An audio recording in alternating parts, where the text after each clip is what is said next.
Maniac, serial-killing, pathologically lying state, isolated, shame anyone who goes there, academics, celebrities, politicians, and they've been exposed for what they are.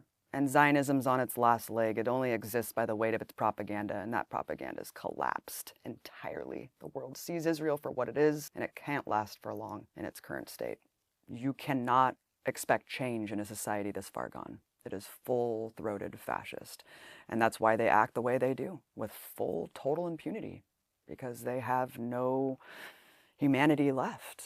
This is a society so far gone with protection of a military empire, with hatred in their hearts.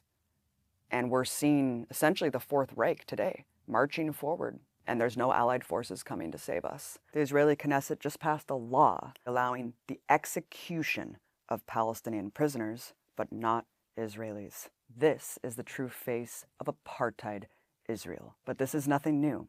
I saw this firsthand when I was in Israel back in 2016. Full-throated fascism. You can't deal with these people. There's no need to try. There's no need to talk to them. There's only one way, like, I would carpet bomb them. You would carpet bomb them? It's the only way you could deal with it. I didn't realize this. I didn't realize how viscerally, grotesquely genocidal Israelis were. How openly fascist they would be to anyone. Jews shouldn't marry Arabs. Shouldn't marry Arabs. Why do you feel strongly about that? Because Jews is a special nation that God gave it to the Jews. We don't want the Arabs to be here. They knew that they were on camera. That's what's so alarming to me too. I wasn't trying to hide. I wasn't doing gotcha journalism.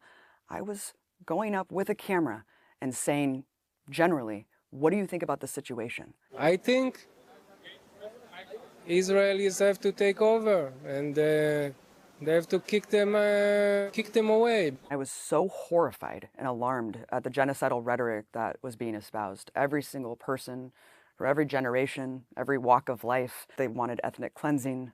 They said we should nuke them. One little girl laughing, we should kill all Arabs. Kill all Arabs. We need to kill Arabs.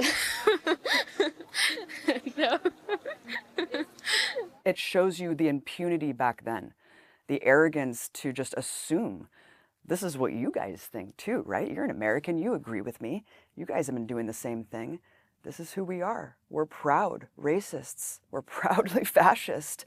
I felt like I was walking into Berlin in 1932. I really felt absolutely disgusted. I just couldn't believe what I was hearing. I mean, just walking a couple steps, and as white as I am, are you Arab?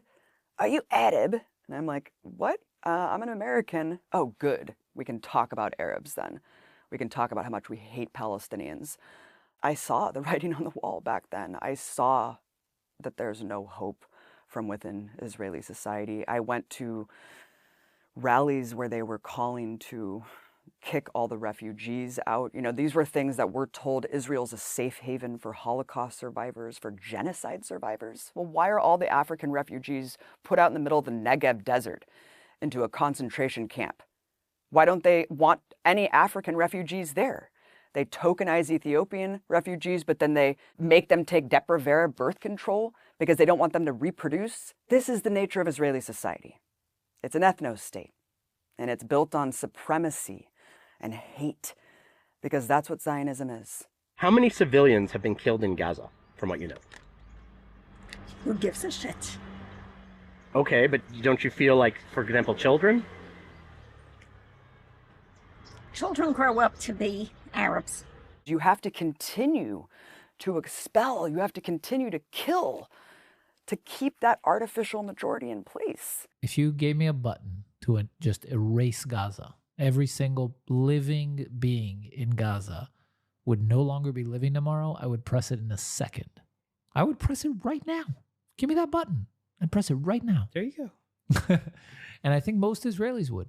During the Gaza genocide, to see people just proclaim out in the open the genocidal incitement. It's an entire nation out there that is responsible. אנחנו משמידים את כל מה שעוד נשאר מהרצועה ולא משאיר אבן על אבן. גם מים אנחנו לא צריכים לתת לרצועת עזה. אנחנו מפרקים את עזה ומשאירים אותה כאויי חרבות עם הרס מוחלט וחסר תקדים בעולם. זכור את אשר עשה לך עמלק, נצטווינו. אנו זוכרים ואנו נלחמים.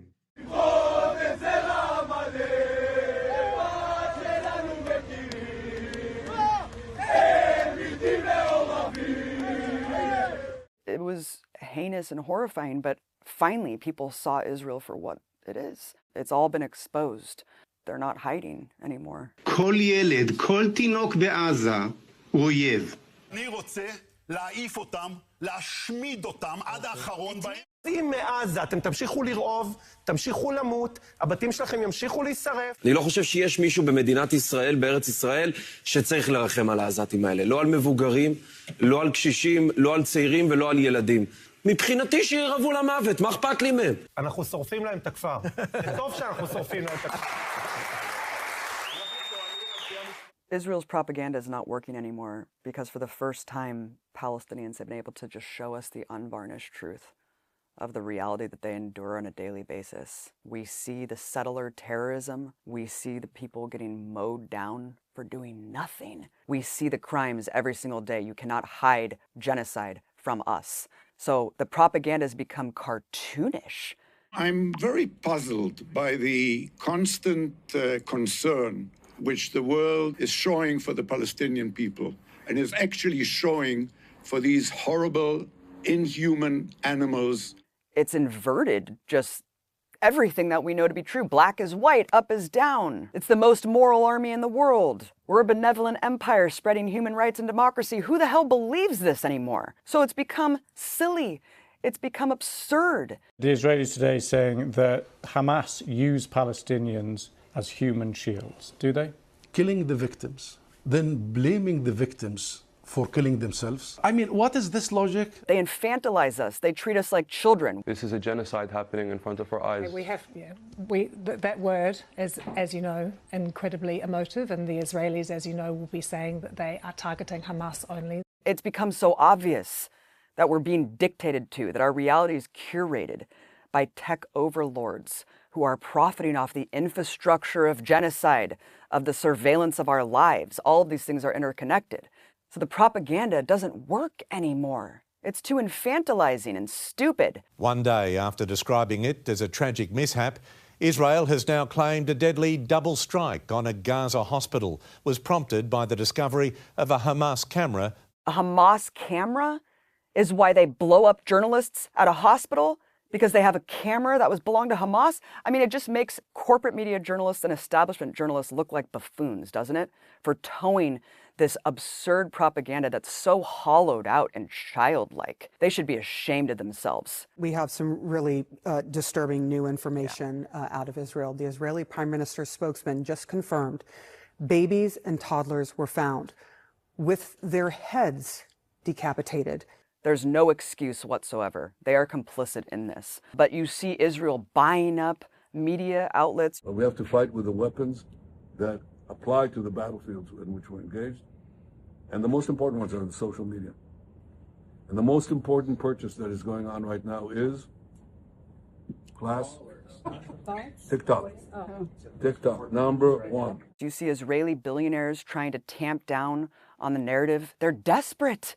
They're desperate because they know that's the only way they'll survive, is to try to convince the world of the opposite of what we're all seeing. So that's why you see these desperate, pathetic influencers just spewing lies. I'm here in Gaza, and all I see is food, water, and opportunity. But instead of Hamas distributing the ramen noodles, they're eating it all, and that's why their leaders are on Ozempic. Because that's all they have left. They don't have anything anymore. But it's too late. We're never going to forget what it looks like when Palestinians hold their children in plastic bags. No one can forget that. I'm never going to forget the sound of a drone emitting a crying baby so it can massacre children who come out of their homes. جماعة الخير كواد كابتر تطلق صوت أطفال الآن من مخيم انصارات امبارح استشهدوا شاب طلع مسكين يشوف إيش الصوت في مدرسة طبعا طلع والله جانا صوت. And get lured like a cat and mouse. No one's going to forget that. No one's going to forget what it looks like in Gaza today. You can't wash that away. You can't paper over that with degenerate propaganda, base level lies. No one's going to paper over the unvarnished truth of what we've